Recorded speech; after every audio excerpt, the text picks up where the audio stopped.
Системот кој се тестира уште од 2022 година ги има сите потребни сертификати за безбедна употреба и ја подобрува ефикасноста истовремено намалувајќи ги можностите за грешки и евентуални оштетувања. Со помош на имплементираните технологии, возилата сами се движат уште од последните фази на процесот на производство, поминувајќи повеќе од 1 километар. За тоа се грижи систем сензори и лидари во инфраструктурата кои податоците за рутата што треба да се помине ги испраќаат до возилата.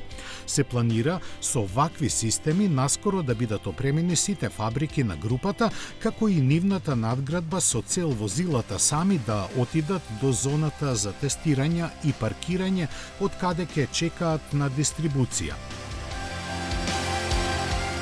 Скоро истовремено од Минхен стигна и веста дека наскоро сите новопроизведени дизел возила во фабриките во Германија ќе се полнат со HVO100 гориво.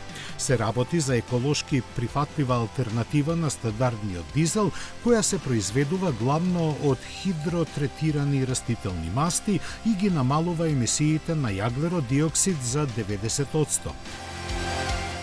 Дополнителната придобивка е што ова гориво, кое е во согласно со европските стандарди, овозможува и помирна работа на моторите и има подобра отпорност на ниски температури.